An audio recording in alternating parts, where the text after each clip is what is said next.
Hello, lovely people. I'm Sinead, and welcome to another Craft and Chat. This week I got the applique all done on the vest. Let's see if I can get this up here. Let's show the front. So we've got the piece around on the front and both sides, and then the little peeking out from underneath the collar right there. And I've been working on spooky stuff for autumn and Halloween, and I've made and designed little stickers to put on some pails that I will then have for sale in the shop. And I've got, I think, 4 or 5 different designs that I've done for that. And it's a good little trick-or-treat pail for the dolls. So I've got a 7-inch doll here, and they're kind of the toddler proportions, and it looks really cute with them.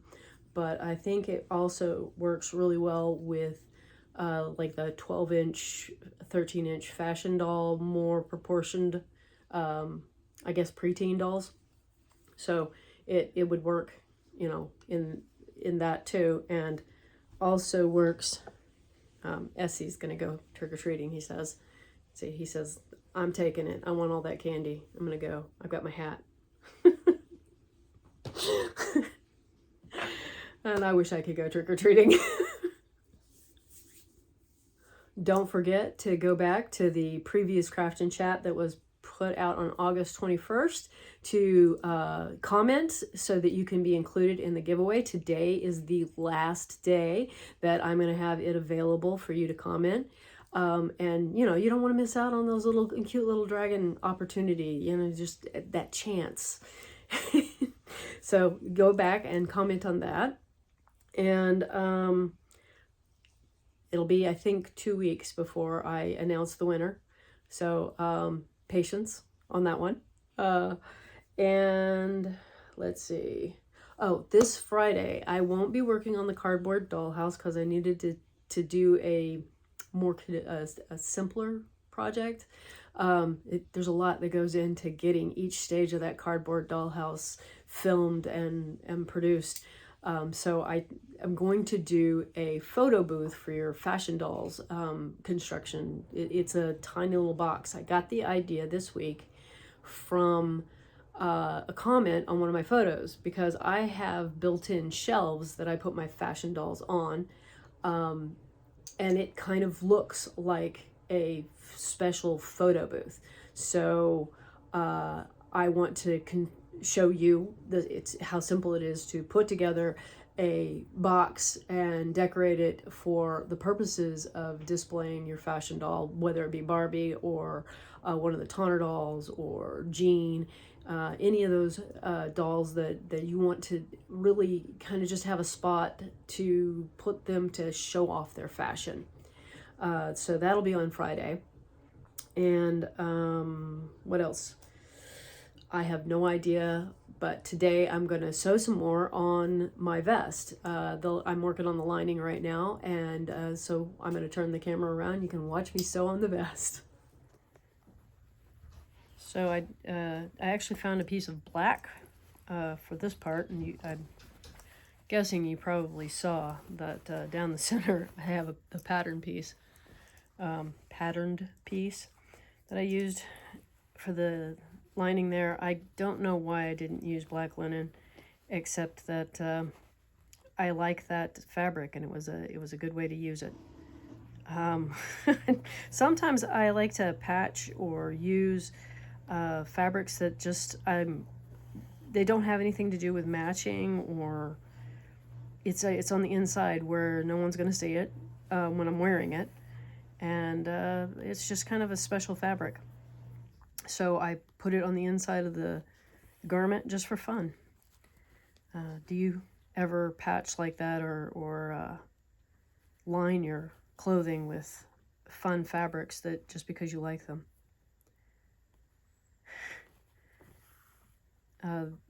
We are gearing up over here for spooky season, as I said before, and Joey's already started on some jack-o'-lanterns.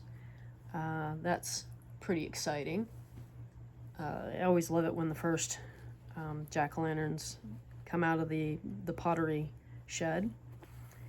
And what kind of faces are we getting this year?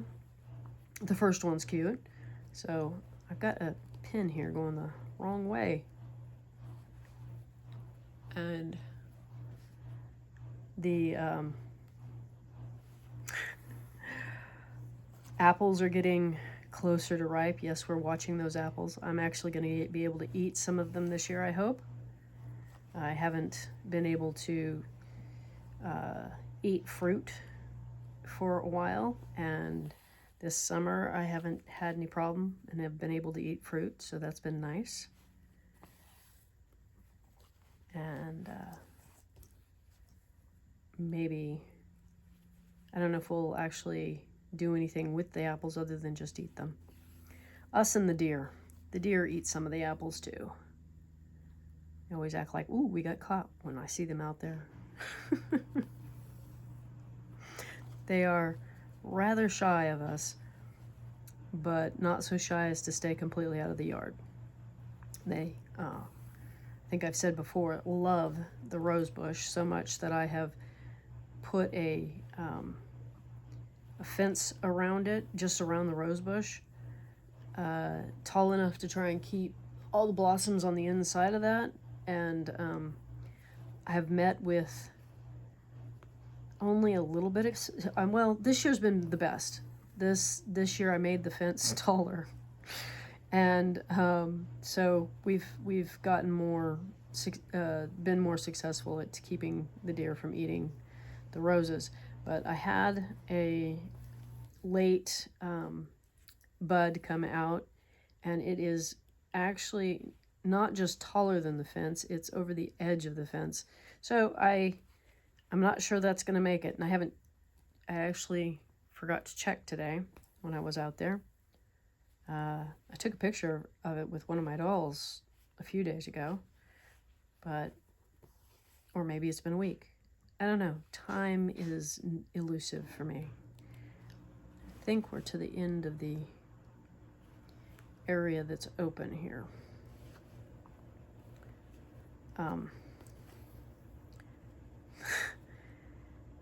I will be top stitching this once I've got everything tacked in place, so that it lays right, because the rest of it was originally top stitched. As you can maybe see there's a top stitching that goes along right next to the edge and then a little further in, and I will go over this area with the same so that it lays the same, because I noticed that it's trying to do a little bit of a sloppy situation on the top of the collar here. Just is it's gonna roll, and then my print will be on the outside, which, obviously I don't want my print on the outside, I want it on the inside. Okay, bury the end. And find the scissors.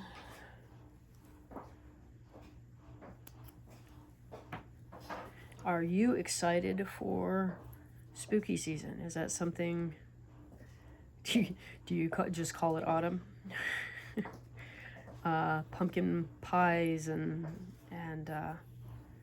spiced apples, and what does autumn or fall mean to you? And what do you do in preparation, if anything? I know that my crafting changes, what it is that I work on. Like I try to get costumes. Like, I don't have costumes for all my dolls at all, not even near. In fact, I kind of tend to share costumes between. Essie's over there looking at that wizard's, I want to call it a gown, but I don't think Essie wants to call it a gown. So what he's eyeballing that new little black garment and wanting to take it so that he can go trick-or-treating. And I was like, oh, you don't take things like that from children. My dolls are arguing. Well, he's a gnome, you know. They can be a little bit ornery sometimes. So I may have to make him a costume. Or find the unicorn costume he wore a couple of years ago or last year. See, again, time. Not sure when that happened. Let him wear that again. It's one of the conveniences of having dolls that can wear each other's clothes, is that you make a seasonal outfit and then, you know, maybe you just change up who's wearing it. And but I like doing a costume, at least one. And I have a pattern for the 6-inch dolls, like the BJDs, and even the mini American Girls can wear it. Just a basic pieces of that you can use to make different costumes, and I have fun with that. I'd love to see other people using it and showing me what they're doing with it, because it has the potential of being done up with all kinds of decorative stitching, or just putting sequins on, or, you know, how would you think, or trims, just maybe you want to throw some lace on there, or pretty ribbon, or anyway, basic outfits like the gown that you just saw on the one doll. There are lots of other potential uses for the pattern. It has that gown, plus in the smaller size, it has that gown, and it has a pair of poofy pants, and it has a vest and some hats, like the witch's hat. And anyway, just a lot of fun options in there. And it's been a while since I got in there and made something like that. And I'm looking at this black gown that I made, which I was thinking witch when I made it. And then I turned it around and I was like, ooh, wizard's robes. That's the word. Evasive word. So I'm thinking about, you know, the wizard's robes when I turned it around, and I was like, well, you know, that's perfect. Maybe we won't use it as a witch's dress, gown. Maybe we'll use it for wizarding robes. And, you know, do I go the whole Harry Potter route, and like the movies, and put a school uniform underneath it? A lot of that depends on how much time I have, but that would be really cute. I'd love to see somebody do that. That would be so fun. And I'm wondering if I could pull that off on the 6-inch dolls, if I have the right clothes, like a pleated skirt, and, you know, or something to be able to do that. I might have. I'll have to look and see. That's a fun costume. I got really excited when I learned about the blind box Harry Potter potion series, and then I was like, yeah, but, you know, not exactly in the budget. Oh man, that'd be fun. So and I probably don't have any business playing with resin, but it's such a temptation. I might have to try at least one, because it just looks, boy, am I going about that awkward. See, this is me trying not to cut the end of the thread and just keep going, and ridiculous, cut the end of the thread, start over. Gonna have to rearrange anyway.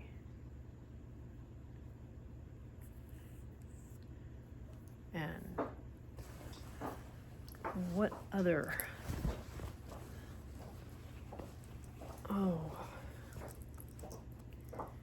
What other Um,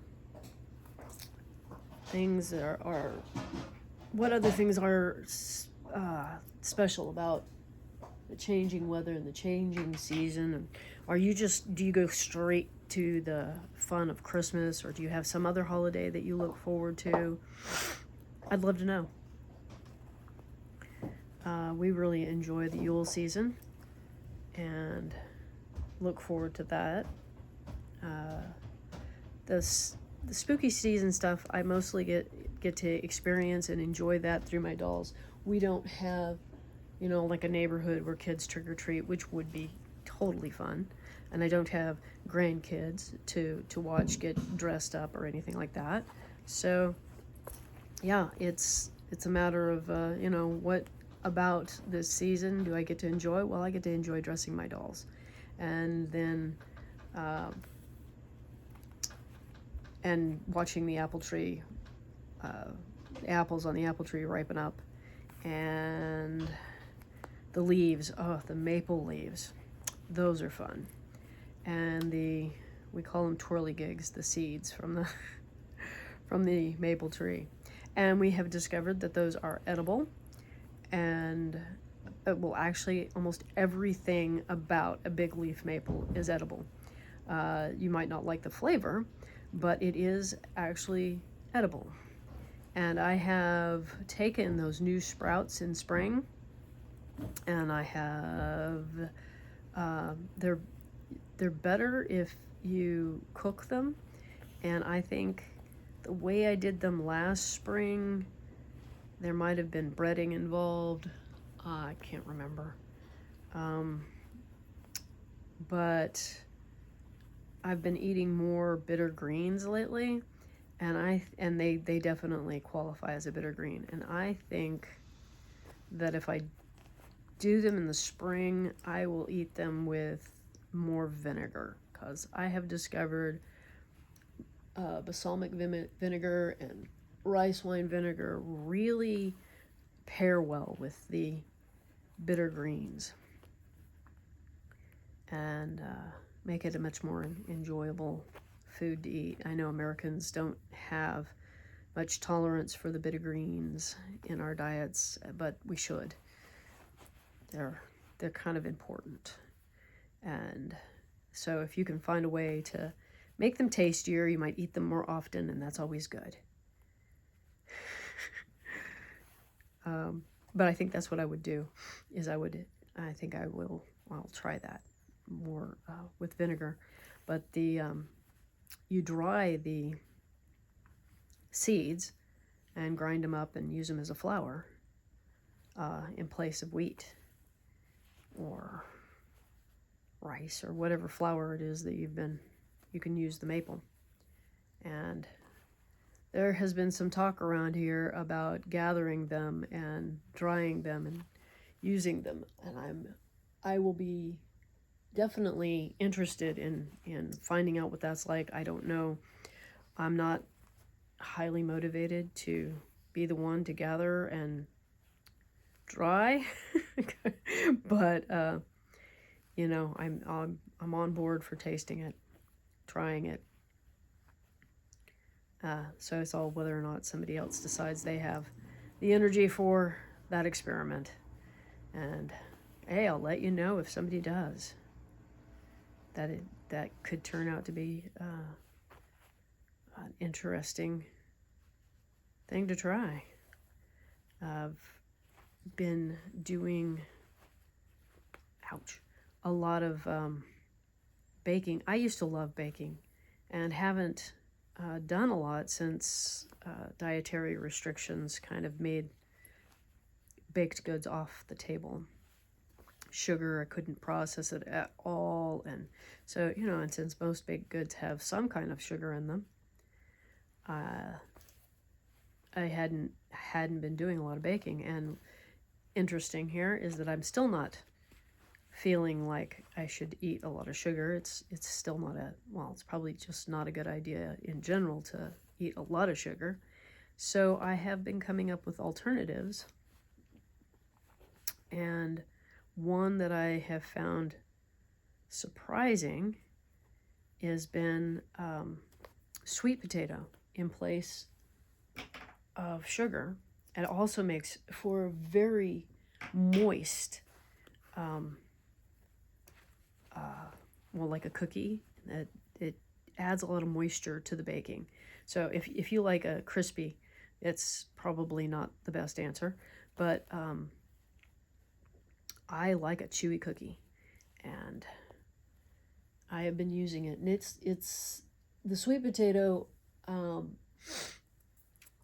is like, there are so many varieties of sweet potato. So there's a purple variety and a white variety. Those are really, really mildly sweet.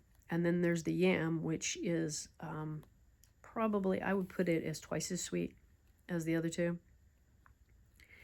And my preference, if I'm trying to, make up a cookie equivalent, is to use the yam, that yellow-orange variety of sweet potato. And somebody's going to tell me that it's not a proper sweet potato, but that's okay. We're just talking about using it for baking.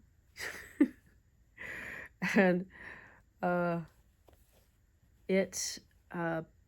been using it with almond butter, and I've used einkorn, and I've used rice flour.